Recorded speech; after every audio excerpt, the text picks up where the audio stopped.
financial goals for your business? I think first of all, you keep it simple. Okay, you got to understand the key metrics in business, right? You got revenue, right? Sales, that's obviously an important goal. And a lot of people know that and they're going to set revenue goals, which is super important. But that's not the end of it. A lot of people kind of just stop there. We're just going to focus on revenue. But you got to understand gross profit, you got to understand net profit, and you got to understand cash flow. I want to look at historical data of revenue, look at trends, maybe month over month, quarter over quarter. I'm going to look at revenue, gross profit, and net profit month over month, quarter over quarter, year over year. I'm going to use that data to then help me paint a picture of where we're going. I'm going to use that to try to set goals for each one of those things. So we always need to have a revenue goal, obviously. But what's most important is you really got to focus on setting a net income goal. That's your bottom line. Focus on the bottom line and setting goals on how to improve your net profit. What's the biggest financial mistake you've made and what did you learn? Probably the biggest financial mistake that I've made in my career in building and growing my business. It came when we were growing. We were scaling really rapidly. And I got in this mindset that, we're growing really fast. So for every time we had a challenge or an issue or something we had to solve, I would just hire somebody and throw them in that role and just keep creating roles. So what I did wrong was I didn't pay enough attention to my overhead. I didn't focus on the cost of each and every employee that we had. And as soon as we kind of peaked or kind of got through that growth curve, I found myself with way too much overhead based off of the profitability of the company. So overhead is vitally important. Your people are vitally important, but it's also the biggest expense in your business. So the mistake I made was throwing people at problems. I got really top heavy. I had too much overhead and it cost me. So then I had to make a lot of changes and and downsize the company to kind of reset. So don't make that mistake. How do you manage cash flow effectively? There's a couple key metrics and key things you got to understand when it comes to managing cash flow, okay? That's cash in, cash out, expected cash in, and expected cash out. So you have to be able to track your data and your metrics in order to get you the information you need to then create projections. You should always know how often and how much cash you're bringing in on a regular basis, but you should also understand how much cash is expected to go out on a regular basis. So every time you get an invoice, there's gonna be dates on those invoices. So somebody needs to be tracking all of that information to understand what your AR and your AP is when those bills are due, while also understanding what your cash flow cycle is. So cash in, cash out, expected cash in, and expected cash out. Figure out a way to really hone in on those metrics, and that's gonna help you get much better at tracking your cash flow effectively. What is your approach to pricing?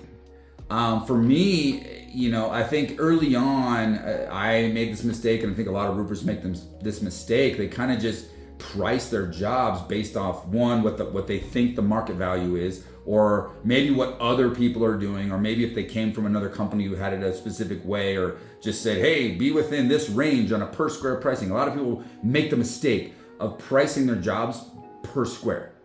You can't do that. You've got to price your jobs based on margin.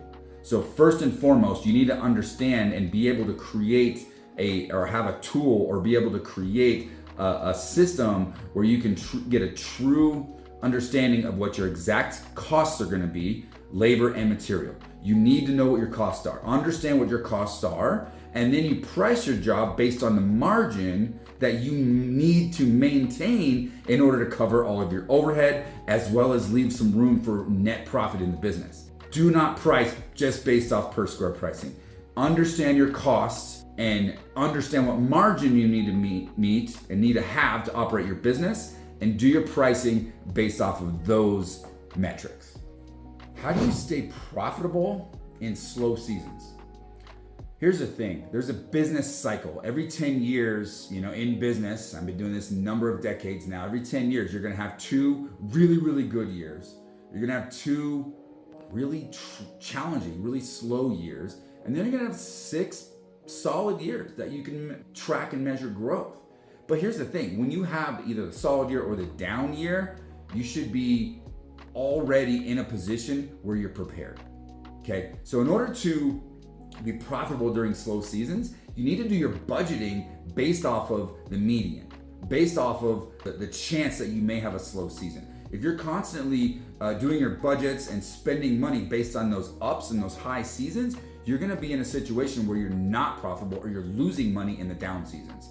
So what we wanna do is take as much historical data as we can, find the median of what your comfortable range is of outcomes in your business, and you need to make sure, and this is what we're gonna do, what we do is make sure that we budget our overhead and our costs based on that median. So that way, if we do have a down season, we stay profitable. And when we have a really up season, awesome. We build our retained earnings, we make investments, and we leverage that capital to then prepare us for the down season. How do you navigate the insurance claim process in the insurance business?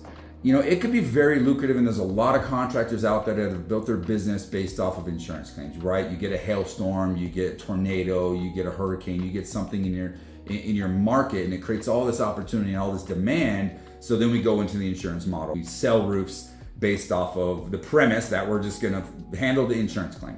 But here's the downfall to that. There is a long process that happens from the time that a hailstorm happens or the time that you sign a deal all the way through getting that job closed out.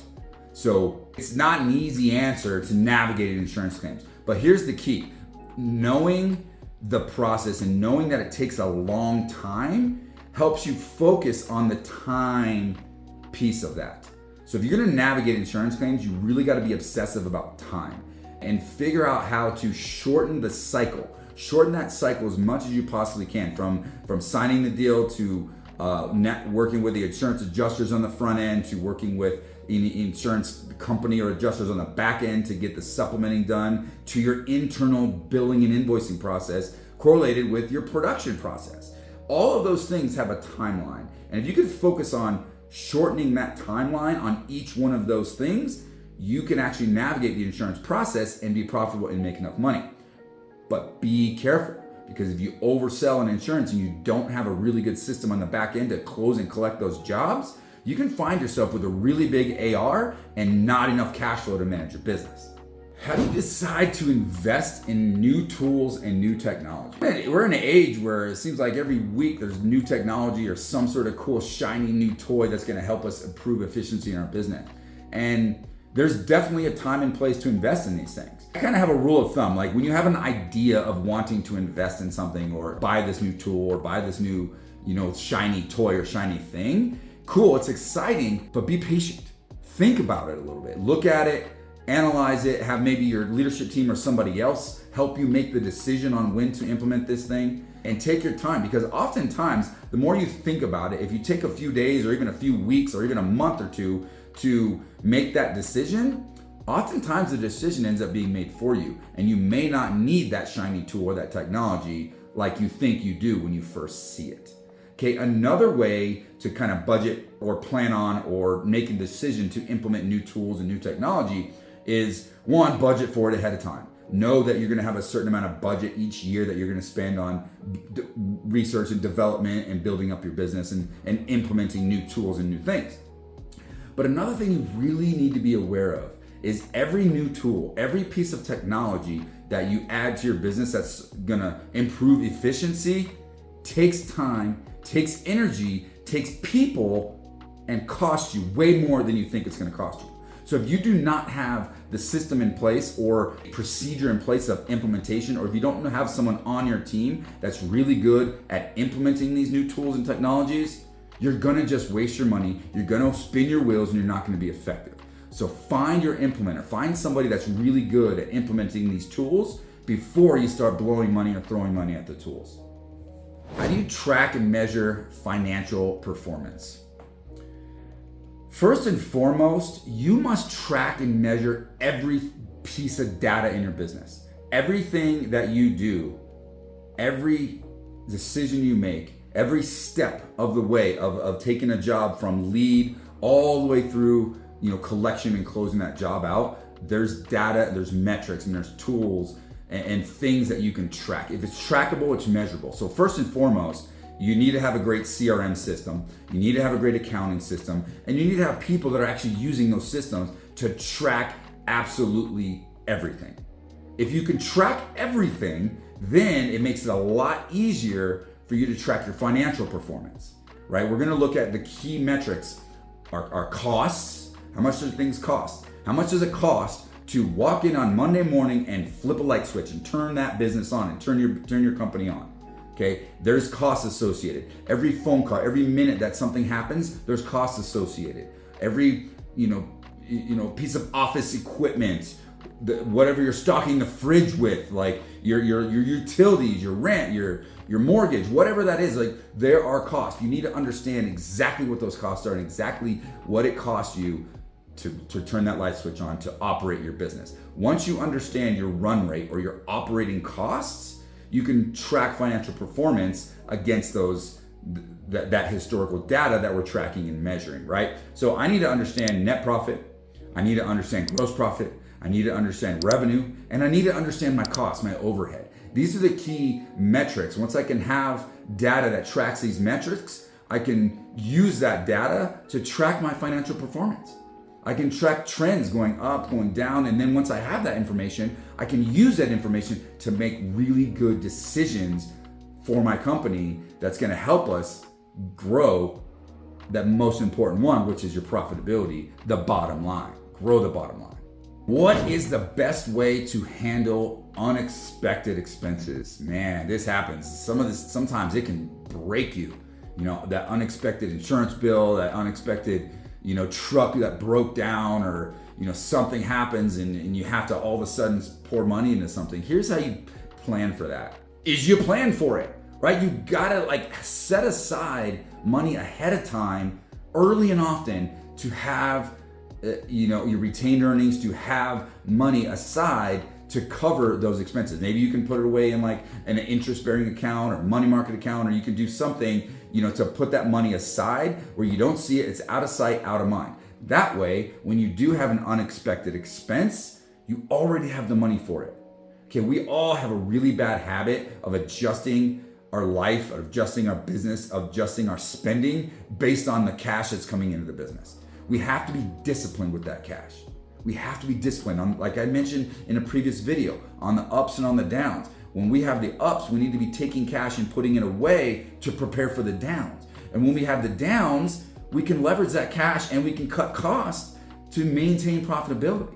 So if you have discipline with your cash flow, you're gonna have a much better time handling the unexpected expenses.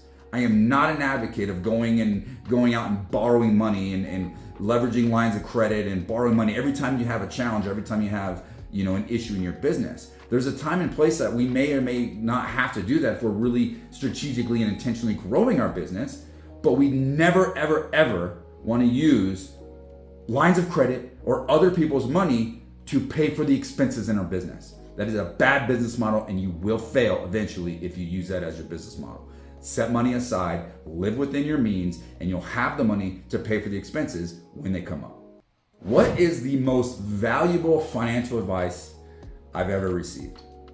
This one is interesting because I'm going to go back to my childhood.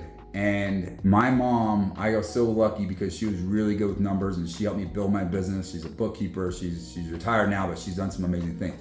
And my mom gave me this advice: live within your means.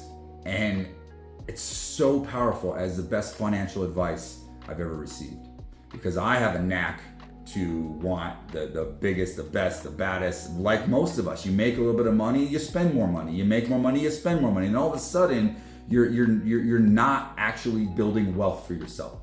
So live within your means means, find that medium ground, find that lifestyle, that financial lifestyle you need. Maybe it's financial freedom. Everybody has a little different perspective on this, but figure out what your means are. Figure out what it takes to live the life you want to live.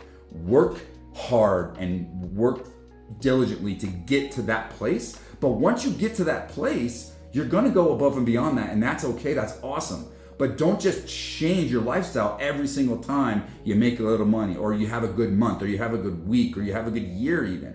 Slowly build your lifestyle up and build up, what your means are, if you will. But the best piece of advice I can give you, and that I have received as an adolescent, a young entrepreneur was living within your means.